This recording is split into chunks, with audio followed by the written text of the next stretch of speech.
Let me try. Get switch!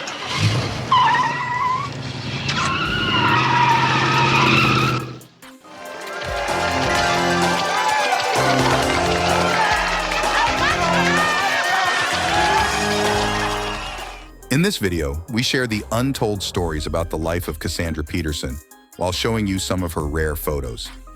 Cassandra's career started off on a rocky path, with her being rejected for many roles due to her unique and unconventional appearance. Growing up in Manhattan, Kansas, she was always drawn to the world of horror and gore, which set her apart from the other kids. This love for all things spooky began at the young age of 8, when her cousin took her to see the movie House on Haunted Hill, and she was immediately hooked. But her obsession with horror and dressing up in creepy costumes made her an outcast, leading to bullying and constant teasing from her peers.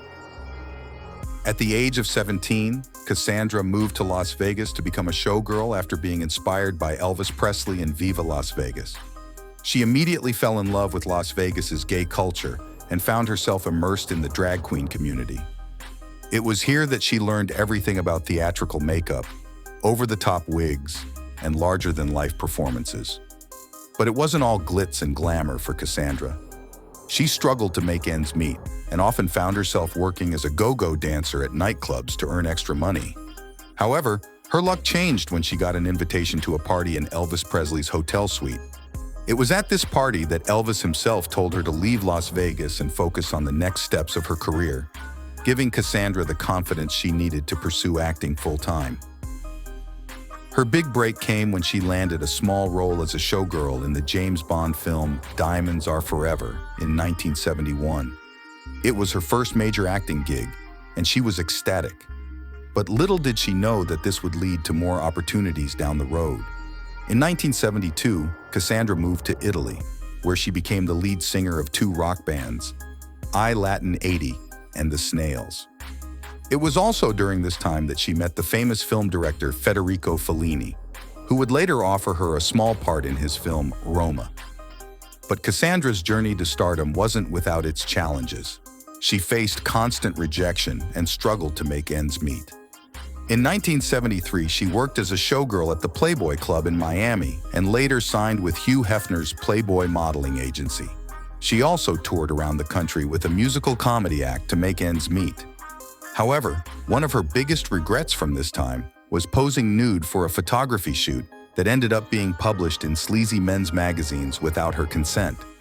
But despite this setback, Cassandra continued to pursue her dreams, and in 1979, joined the renowned improvisational troupe, The Groundlings, where she created the iconic Valley Girl character that would eventually become the basis for Elvira's persona.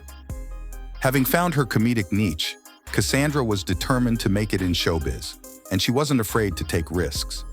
She moved back to LA and started performing at clubs and comedy venues, honing her skills and developing the Elvira character even further.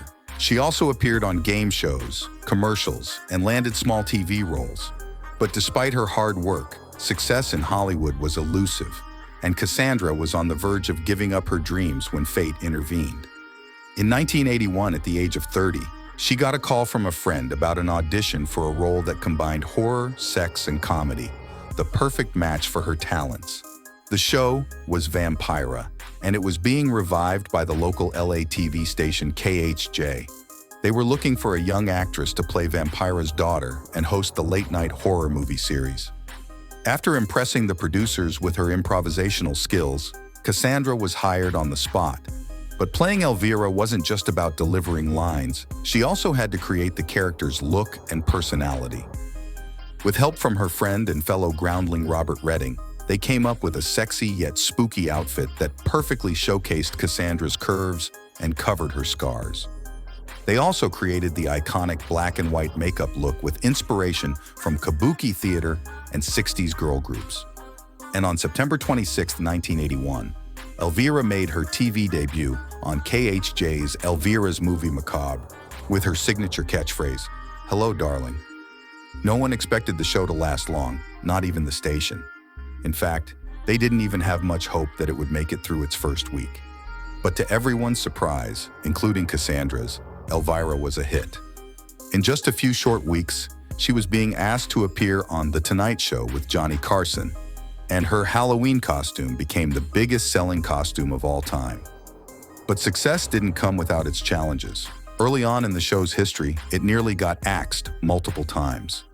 First, the actress who played Vampira dropped out of the project as she felt Cassandra was not the right fit for the role. However, they tweaked the show and renamed Elvira's character to avoid any legal issues. Then, the actress who played Vampira sued them, claiming that Elvira stole her look.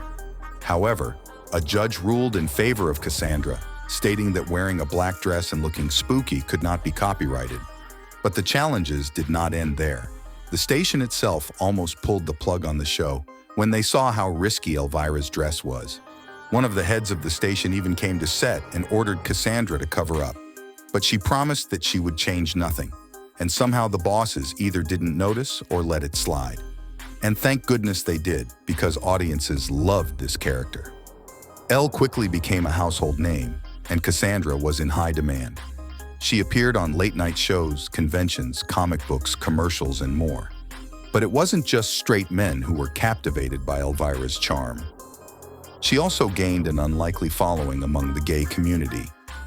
She was invited to appear at gay bars, headlined HIV fundraisers, and even served as the Grand Marshal of Pride parades. However, not everyone was a fan. Conservatives in the Bible Belt held protests against her character for her love of gory movies and overt sexiness. But even their backlash only seemed to boost her profile. In fact, when one station tried to censor her image on a billboard with a black bar, they received even more complaints. But amidst all the controversy and challenges, Cassandra maintained control over her character.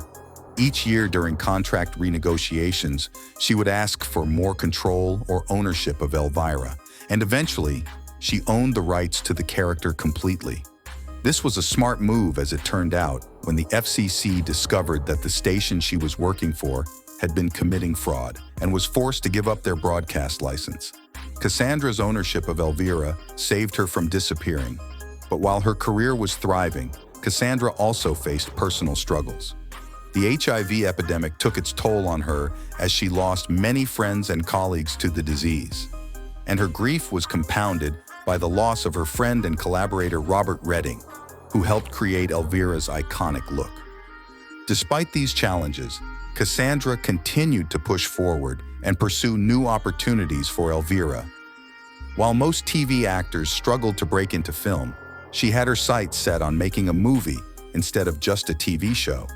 And her determination paid off when NBC's head Brandon Tartikoff greenlit an Elvira sitcom. But Cassandra saw even bigger potential for her character. She wanted to make a movie, not just a TV show. And after negotiating with Tartikoff in the studio, she finally got her wish. In 1988, Elvira, Mistress of the Dark, was released to the world, and it became a cult classic. But Cassandra's ambitions didn't stop there. She continued to push boundaries and expand her brand into different mediums. She released a series of home videos hosted by Elvira herself, which became incredibly popular. And she also wrote an autobiography, Yours Cruelly, Elvira, Memoirs of the Mistress of the Dark, which delved into the behind-the-scenes of her career and personal life. But Cassandra's journey as Elvira was far from over. In 2000, after years of attempts, she finally made a sequel to Elvira, Mistress of the Dark. The new film, Elvira's Haunted Hills, was shot on a shoestring budget in Romania and became a hit with fans. And Cassandra continued to surprise and delight her audience by returning to television syndication in 2010 with a new series featuring public domain films. She also never stopped dreaming big, constantly developing new projects for Elvira. She had plans for a direct sequel to Mistress of the Dark, as well as an animated feature film exploring Elvira's origins. But Cassandra's talents didn't just stop at playing Elvira. She also took on a range of other roles in films, including a memorable appearance in Pee-wee's Big Adventure and a leading role in the horror comedy All About Evil. and she continues to expand her acting career with a role in the upcoming Monsters movie from Rob Zombie. Cassandra Peterson's journey as Elvira has been full of ambition, creativity, and fearlessness. She blazed her own trail in the entertainment industry and created an iconic character that continues to capture hearts around the world. And we can't wait to see where her next fearless adventure takes her. If you enjoyed this video, be sure to check out our other videos of beautiful ladies from the yesteryears on the end screen. Well, I hope you're hungry, because here's dinner.